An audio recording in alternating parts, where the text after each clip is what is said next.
Good morning. Good morning. This is Tar Heel Blue Transportation Sports. Back from the Celebration Bowl in Atlanta, Georgia.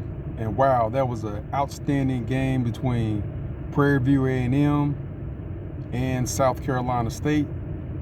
I want to first say shout outs to South Carolina State, the 2025 HBCU National Champions. They put on a great show in Atlanta, Georgia at Mercedes-Benz Stadium.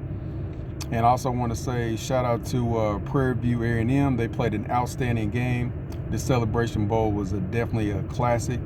It was great to be in person. The energy was live within the stadium. Definitely enjoyed it. Prairie View A&M, boy, they came out very aggressive in the first quarter. Cam Peters was throwing the ball all over the place. I mean, he was throwing it past man coverage. He was slinging the football down the field to his main targets, Dennis, Ojo. He was in rare form. Don't know what switched up in the second half, but something switched up. South Carolina State made an adjustment, but definitely Cam Peters was definitely efficient, effective. And sitting and talking with South Carolina State fans, it was definitely interesting because the energy was down a little bit. 21-0 at half, I can understand, but I knew that South Carolina State, is a team that can overcome adversity as they overcame adversity throughout the season. Down 9-0 at North Carolina A&T. Halftime and came back and won that ball game on the road. Then also went into a hostile environment in Durham against North Carolina Central. Went in there, imposed their will in the first half, fought an offensive onslaught by Central in the second half, but made enough plays to effectively win that game at the end. And then they moved on to Delaware State, where they played Delaware State in Delaware, the most anticipated matchup between Delaware State and South Carolina State. And Delaware State ran for almost 400 yards on the ground, and South Carolina State still won that ball game.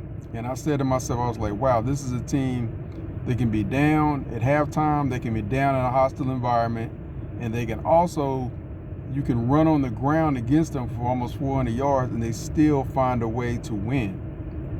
So that let me know that South Carolina team was definitely resilient as they won that game 17-28 in Delaware and moved on to the Celebration Bowl. So with them going to the Celebration Bowl, they were down 21-0 at halftime.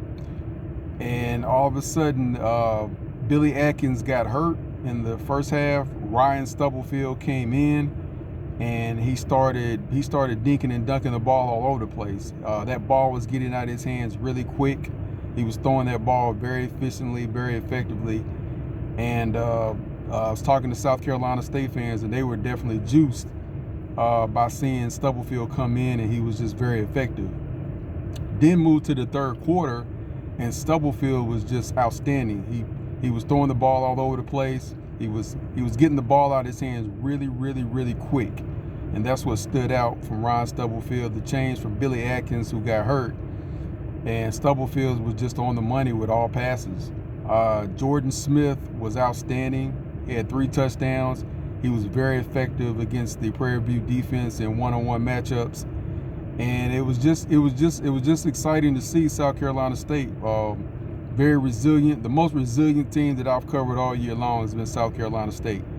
So, within the third quarter, they came back, tied it, went to the fourth quarter, and, it's kind of a defensive battle in the fourth quarter, and a lot of field goals and stops through the 4 overtimes. But South Carolina definitely prevailed at the end and won the game. I think it was 40-38. So like I said, I'm very proud of South Carolina State for winning that game and being very resilient. I came down myself as a football fan to the Celebration Bowl. I'm a North Carolina A&T Aggie.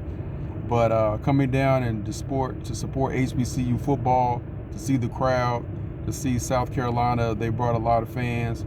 And Prairie View also, brought a decent amount of fans. Prairie View put on an outstanding game. I look forward to see how Prairie View A&M responds back next year off a Celebration Bowl appearance, how they respond in the SWAC. Look forward to seeing how recruiting goes. Also look forward to see who South Carolina State brings back.